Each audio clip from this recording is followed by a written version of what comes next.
வணக்கம். Cook with கோமாளியில் பிரியங்காவுக்கும் மணிமேகலைக்கும் சண்டை. சரி, சண்டைனா என்ன, ஈகோ கிளாஸ் தான். நான் வந்து பெரிய தொகுப்பாளினின்னு பிரியங்காவுக்கு, இவங்க வந்து இந்த நிகழ்ச்சியோட ஹோஸ்ட்டு நான் தான். நானும் 15 வருஷமாக வந்து ஹோஸ்ட் பண்ணிக்கிட்டு தான் இருக்கிறேன். சும்மா ஒன்றும் இல்லை. அதுவும் இல்லாமல் குக்கு வித் கோமாளியில் கடந்த 3-4 சீசனாக வந்து நான் கோமாளியாக இருந்திருக்கிறேன். இப்போ வந்து ஹோஸ்ட்டாக வந்திருக்கிறேன். எனக்கு ஹோஸ்ட்டு தான் பண்ணுறதுக்கு தான் ரொம்ப ஆசை. நான் அதை வந்திருக்கிறேன் அப்படின்னு சொல்லி பேசுகிறாங்க. இல்லை உனக்கெல்லாம் ஹோஸ்ட் பண்ணவே தெரியல அப்படிங்கிற மாதிரி பிரியங்கா வந்து அவங்கள டம்மி பண்ணுற மாதிரி, டாமினேட் பண்ணுற மாதிரி நிறைய சம்பவங்கள் நடந்திருக்கு. அடிக்கடி சண்டை வந்துக்கிட்டே இருந்திருக்கு. இதை பார்க்குற செப்பு தாமும் சரி, மாதம்பட்டி ரெங்கராஜும் சரி, இவங்க யாருமே பெருசாக வந்து ரியாக்ட் பண்ணவே இல்லை. அவங்க எல்லாருமே பிரியங்காவுக்கு கொஞ்சம் சப்போர்ட் பண்ணுற மாதிரியே தெரியுது. இது வந்து மணிமேகலைக்கு எரிச்சலாக இருக்குது. கூட வந்து தர்ஷன் பண்ணுறானே, அவனாவது வந்து இப்படியெல்லாம் பேசக்கூடாது அப்படின்னு சொல்லி பிரியங்காட்ட பேசுகிறதுக்கு பயப்படுறானுங்க. ஏன்னு கேட்டிங்கன்னா, பிரியங்கா விஜய் டிவியில் ஒரு பெரிய ஆள், அவங்க தான் என்னவோ ஓனர் மாதிரி அவங்க நினச்சிட்டு அவங்க வந்து வைக்கிறதான் சட்டம், என்னை பகைச்சிக்கிட்டேன்னா இந்த சேனல்லே நீ இருக்க முடியாது அப்படிங்கிற மாதிரிலாம் அவங்க பேச ஆரம்பிக்கும்போது என்ன பண்ணுறது அப்படிங்கிறதே மணிமேகலைக்கு தெரியல. யாருமே கட்டுப்படுத்தவே முடியல. இதே போல் வந்து செப்பு தாமையும் கூட வந்து அவங்க ரொம்ப ஓவர் டாமினேட் பண்ணி பேசுகிற ஒரு டயத்தில் வந்து என் தம்பி வந்து இர்ஃபானை வந்து இது பண்ணால், போன ட்ரிப்பு அப்படி பண்ணால், அவனை வந்து நீங்கள் ரொம்ப உம்புழ்த்தீங்க அப்படி இப்படின்னு பேசும்போது, பிரியங்கா இது வந்து ஸ்டார்ட் மியூசிக் கிடையாது, இது வந்து குக்கு வித் கோமாளி, இங்கே நாங்கள் வைக்கிறது தான் சட்டம், தெரிஞ்சுக்க அப்படின்னு சொல்லி அவர் சிரிச்சுக்கிட்டே வந்து பிரியங்கா வந்து கலாச்சார். ஏன்னா பிரியங்காவுக்கு எல்லாருமே பயப்படுறாங்க. என்ன அவ்வளோ பெரிய ஆளாயா பிரியங்கா, நீங்கள் என்ன இப்படி பயப்படுறீங்கன்னா, விஜய் டிவியில் எல்லா ஷோவையும் தோற்று வழங்குறதே அவங்க தான். இந்த ஒரு ட்ரிப்பு வந்து எல்லாருமே சொன்ன மாதிரி காலையில் எந்திரிக்கிறதுலேருந்து படுத்து தூங்குற வரைக்கும் விஜய் டிவி செட்டில் தான் தூங்கிட்டு கிடக்குது பிரியங்கா அப்படிங்கிற மாதிரி சொன்ன மாதிரி தான் நடக்குது. ஏன்னா அந்த அளவுக்கு வந்து பிரியங்காவோட ஆதிக்கம் வந்து ரொம்ப ஜாஸ்தியாகிடுச்சு, டாமினேஷன் அதிகமாகிடுச்சு. பிரியங்கா சொல்கிறது தான் கேட்கணும் அப்படிங்கிற மாதிரி நிறைய வர ஆரம்பித்தோன்னா மணிமேகலைனால் பொறுத்துக்கவே முடியல. இவங்க என்ன செய்கிறாங்க, இந்த நிகழ்ச்சி தயாரிப்பாளர்கிட்ட போய் இது மாதிரி பிரியங்கா வந்து இது மாதிரி ஏன் விஷயத்தில், ஹோஸ்ட் பண்ணுற விஷயத்தில் வந்து அவங்க வந்து ரொம்ப தேவையில்லாமல் தலையிடுறாங்க. அவங்க இங்கே எதுக்காக வந்தாங்க, சமைக்கிறதுக்கு வந்தாங்க, குக்காக வந்திருக்காங்க. குக்கு வேலையை, அவங்க சமைக்கிற வேலையை மட்டும் அவங்க பார்த்துட்டு கோமாளிகளோட அரட்டை அடிச்சுட்டு அவங்க போகணும். நாங்கள் வந்து நடுவில் போய் என்ன பண்ணுறீங்க, ஏது பண்ணுறீங்க அப்படின்னு சொல்லி நாங்கள் கேட்போம். அவங்க கொண்டு வரதை வச்சு நாங்கள் பேசுவோம். அவ்வளோதான், எங்கள் வேலையை நாங்கள் பண்ணுறோம், அதை பண்ண விடுங்க. அவங்க சமைக்க வந்திருக்காங்கன்னா சமைச்சிட்டு போகிறாங்க. அவங்க வந்து மிகப்பெரிய ஒரு ஹோஸ்ட்டு அப்படிங்கிறதெல்லாம் அது அவங்க ஷோவில் வச்சுக்கிட்டோம். இங்கே வச்சுக்கக்கூடாது, இங்கே என்னையை வந்து ரொம்ப டார்ச்சர் பண்ணுறாங்க, டாமினேட் பண்ணுறாங்க, இது எனக்கு பிடிக்கலங்க அப்படின்னு சொல்லி நிகழ்ச்சி தயாரிப்பாளர்கிட்ட சொல்கிறாங்க. சொன்னால் தயாரிப்பாளர் என்ன செய்யணும், கூப்பிட்டு வச்சு, பிரியங்காட்ட கூப்பிட்டு வச்சு, என்னம்மா இது மாதிரி பேசிகிட்டு இருக்காங்க, நீ ஏமா போய் தலையிடுற அப்படின்னு சொன்னால் அது நியாயம்.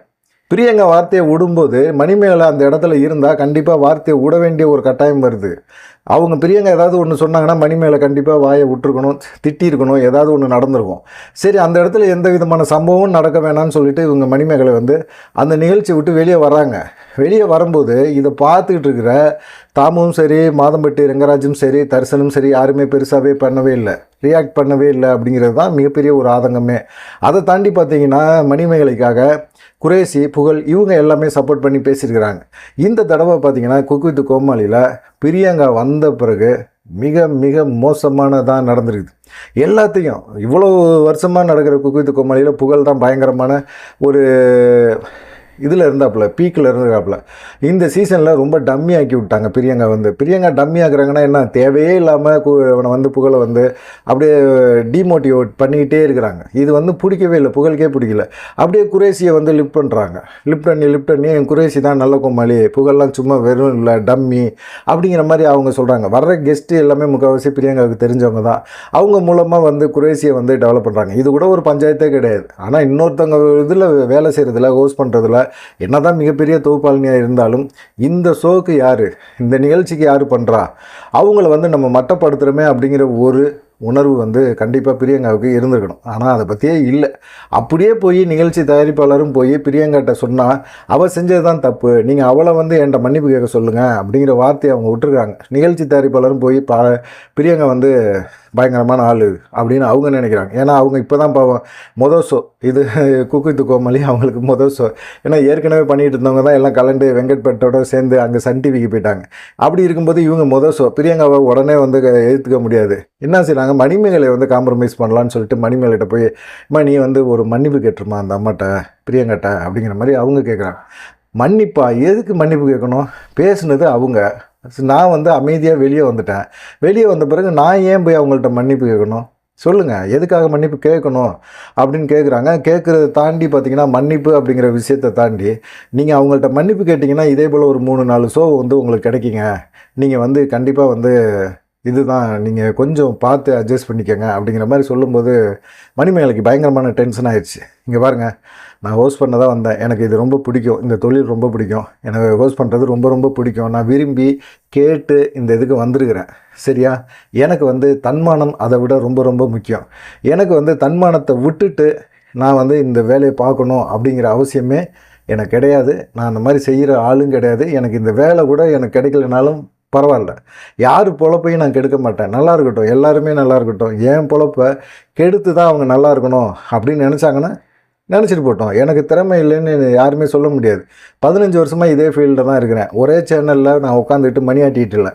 இந்த சேனலை விட்டால் வேறு சேனல் எனக்கு கிடைக்க போது, என் திறமைக்கு எங்கேயாவது ஒரு சேனலில் வந்து வாய்ப்பு கிடைக்கும், திரும்பவும் வாய்ப்பு கிடைக்கும். வாய்ப்பு கிடைக்காம போயிடுமா? அப்படிப்பட்ட ஒரு சூழ்நிலையில் நான் சும்மா உட்காந்துருக்க போகிறதில்ல. நீங்கள் வேணால் போய் பிரியங்காட்ட வேணால் நீங்கள் சொல்லிக்கோங்க, பிரியங்காவுக்கு வேணால் நீங்கள் சப்போர்ட் பண்ணிக்கோங்க, ஆதரவாக இருந்துக்கோங்க. எனக்கும் அதுக்கும் சம்மந்தம் இல்லை. இந்த நிகழ்ச்சியில் இருந்து நான் விளைக்கிறேன். எனக்கு இதனால் என்ன லாஸ் ஆனாலும் சரி பரவாயில்ல. எனக்கு வருமானமே வரல, எனக்கு ஷோவே கிடைக்கல அப்படின்னாலும் வீட்டில் சாப்பிட்டுட்டு நிம்மதியாக படுத்து தூங்கி எந்திரிச்சு யாருக்கும் எந்த விதமான தொல்லையும் இல்லாமல் நான் பாட்டுக்கு நிம்மதியாக இருந்துட்டு போயிடுவேன் அப்படிங்கிற மாதிரி மணிமேகலை சொல்லிட்டாங்க. இது பிரியங்காவுக்கு பயங்கரமான டென்ஷன் ஆகிடுச்சு. என்ன அது, நமக்கு ஜூனியராக இருந்தாலும் இவங்க வந்து இவ்வளவு தெனாவட்டாக பேசுகிறதா அப்படிங்கிற ஒரு எண்ணம் அவங்களுக்கு வந்துக்கிட்டே இருந்தது. ஏன்னா பிரியங்கா வந்து இந்த சீசனில் யார் எல்லாத்துட்டையும் வந்து பயங்கரமான வம்பிழுப்பு தான், வரட்டெழுப்பு தான். பிக் பாஸ்லேயும் அதே போடு தான். நிரவா அவர் கூட சொல்லுவார், உனக்கு பிடிக்கல அப்படின்னா யாராக இருந்தாலும் கீழே தள்ளி சாக்கடையில் தள்ளி கூட நீ வந்து அது மேலே ஏறி நீ வந்துக்கிட்டே இருப்ப, உனக்கு அந்த மாதிரி ஒரு புத்தி இருக்குது, ஆனால் வெளியே அது தெரியவே மாட்டேங்குது, நீ அவ்வளவு மோசமான ஆள் அப்படின்னு சொல்லி பிரியங்காவை பிக் பாஸ் வீட்டுக்குள்ளே வச்சு செய்ன்னு செஞ்சுருவார். அது வந்து பிரியங்கா கூட அவர் பழகுனதுனால அவருக்கு நல்லா தெரிஞ்சிருக்கு. இது வந்து என்னென்னா, பிரியங்கா வந்து என்னவோ விஜய் டிவியில் வந்து அது ஒரு பெரிய மாஸ் அவங்க தான், ஏன்னா நிறைய நிகழ்ச்சி அவங்க தான் தொகுத்து வழங்கிட்டு இருக்காங்க அப்படிங்கிறனால அவங்களுக்கு எல்லா வாய்ப்புகளும் இருக்குது. விஜய் டிவி அவங்களுக்கு பயங்கரமான ரெக்கமெண்ட், அவங்க என்ன சொன்னாலும் கேட்பாங்க அப்படிங்கிற மாதிரி எல்லாருமே வர்ற கெஸ்ட்லேருந்து எல்லாருமே பயப்படுறாங்க பிரியங்காவுக்கு. இவ்வளோ மோசமான ஒரு ஆளை ஏன் குக்கு வித் கோமாளியில் கொண்டு வந்தீங்க? இதை தாண்டி வந்து குக்கு வித் கோமாளியில் இந்த ஷோவே, இந்த நிகழ்ச்சியே வந்து பிரியங்காவுக்காக நடக்குது. சமைக்கவே தெரியாத ஒரு ஆள் வந்து வெளிநாட்டு சமையல்லாம் ரொம்ப ரொம்ப சூப்பராக சமைக்கிறாங்க அப்படின்னு பேர் எடுக்கிறாங்க. அப்படின்னா என்ன பண்ணுறீங்கன்னே தெரியலையே. உண்மையிலேயே பிரியங்கா தான் சமைக்குதா, இல்லை பிரியங்காவுக்கு பதிலாக வேறு யாராவது செப்பு சமைச்சு கொண்டாந்து கொடுத்து அதை வந்து அப்படியே டிசைன் பண்ணி கொண்டாந்து இவங்க வந்து இது பண்ணிகிட்ருக்காங்களா? இந்த குக்கு வித் கோமாளியில் பிரியங்கா தான் டைட்டில் அடிக்க போகிறாங்க அப்படிங்கிற ஒரு மாதிரி பேச்சுமே இருக்குது. பிரியங்காவுக்கு தான் டைட்டில் வின்னர் கொடுக்க போகிறாங்க அப்படிங்கிற மாதிரி தோணுது. ஏன்னா பிக் பாஸில் வந்து அவங்க கெட்டு போன அவங்க பேரை இதில் வந்து கொஞ்சம் பெருசாக கொண்டு போகலாம், சமையல் நல்லா தெரியும், சமைக்க நல்லா தெரியும் அப்படிங்கிற மாதிரி கொண்டு போகலாம் அப்படிங்கிற மாதிரி எல்லாருமே பிரியங்காவுக்கு சப்போர்ட்டாக பேசிகிட்டு இருக்காங்க. இதில் வந்து தாமுக்கு பிடிக்கல, மாதம்பட்டி ரங்கராஜுக்குமே பிடிக்கல, என்ன பண்ணுறது, என்ன பண்ணி தொலைக்க முடியும் அப்படிங்கிற மாதிரி இருக்குது.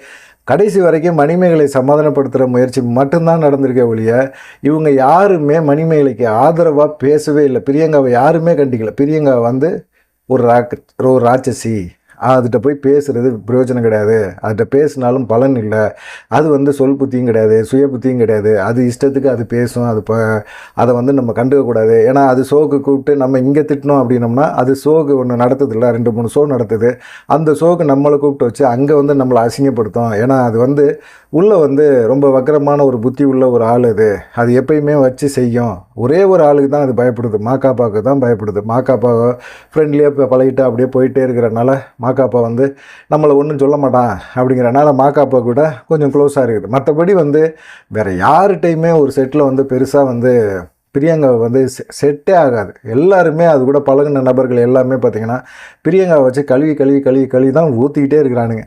ஆனாலும் இவ்வளவு பஞ்சாயத்து ஓடிக்கிட்டு இருக்கு, பிரியங்கா தரப்புலேருந்து ஏதாவது ஒரு ரிசல்ட் வரும் அப்படின்னு பார்த்தீங்கன்னா பிரியங்கா ஒன்றுமே சொல்லலை. வெளிநாட்டுக்கு சுற்றுலாவுக்கு போயிட்டாங்க, ஃப்ளைட்டில் உட்காந்துக்கிட்டு அது போகிற மாதிரி அவங்க சமூக வலைதள பக்கங்களில் ஒரு ஃபோட்டோவை போட்டு வச்சுருக்கிறாங்க. என்னடா பொழப்பு இது, இதெல்லாம் தேவையா உனக்கு, இவ்வளோ கேவலமாக வந்து உன்னை கழுவி ஊற்றிட்டு இருக்காங்க அப்படின்னு சொல்லி மணிமேகலை போட்ட பதிவுக்கு வந்து குரேஷி, புகழ் இவங்க எல்லாமே வந்து பதில் சொல்லியிருக்கிறாங்க, கமெண்ட் போட்டிருக்காங்க, பதில் சொல்லியிருக்கிறாங்க. இனிமேல் மணிமேகலை வந்து குக்கு வித் கோமாளிக்கு வரமாட்டாங்க, விஜய் டிவியில் கூப்பிட்றதுக்கு யாருக்குமே வர்றதுக்கு வாய்ப்பே இல்லை அப்படிங்கிற மாதிரி சொல்கிறாங்க.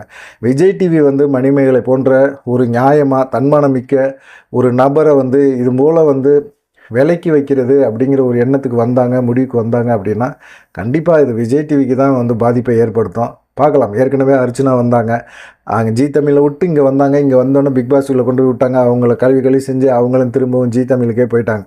இப்போலாம் நல்ல ஆட்கள் எல்லாத்தையுமே வச்சு ஹோஸ்ட் பண்ண தெரியாமல் சிலரை வந்து மட்டுமே முக்கியத்துவம் கொடுத்து அவங்கள வளர்த்து விடணும் வாழ்க்கையில் அப்படிங்கிற மாதிரி எண்ணம் மட்டும் வேணாம். பிரியங்கா போன்ற நபர்களை வளர்த்து விடுறதுக்கு சும்மாவே இருக்கலாம் விஜய் டிவி அப்படின்னு சொல்கிறாங்க. ஏன்னு கேட்டிங்கன்னா, பிரியங்காவோட அப்பா மலையாளி, விஜய் டிவியும் மலையாளி மேனேஜரு, ஓனரு அப்படி இப்படின்னு சுற்றிக்கிட்டு கிடக்குறானுங்க.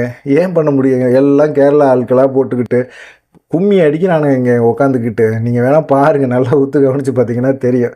தமிழ் ஆளை மதிக்க மாட்டேறானுங்க. இதெல்லாம் வச்சுக்கிட்டு என்ன பண்ணணும்? இந்த சேனலில் தான் நம்மளும் விரும்பி பார்த்துக்கிட்டு இருக்கோம். பிக் பாஸ் வருதா, இது வருதா, அது வருதா, நீ வேறு என்ன செய்ய முடியும்? இந்த சேனலில் அதான் வருது. தமிழனுக்கு முக்கியத்துவம் இங்கே எங்கேயா கிடைக்கிது? தரமாட்டேறானுங்களே. நம்மளும் சண்டை போட்டு தான் பார்க்குறோம்.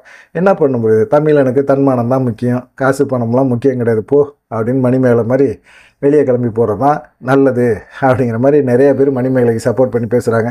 சப்போர்ட் பண்ணி பேசுகிற இந்த விஷயம் இருக்குல்ல, இது கொஞ்சம் ஆறுதலாக இருக்குது, மனசுக்கு ஆறுதலாக இருக்குது. என்ன பண்ணுறது? நீங்கள் என்ன நினைக்கிறீங்க மணிமேகலை பற்றி? மணிமேகலை எடுத்த முடிவு சரியா அப்படிங்கிறத பற்றி மறக்காமல் கமெண்ட் பண்ணிட்டு போங்க. நன்றி, வணக்கம். தொடர்ந்து உங்களுடைய ஆதரவை கொடுங்க.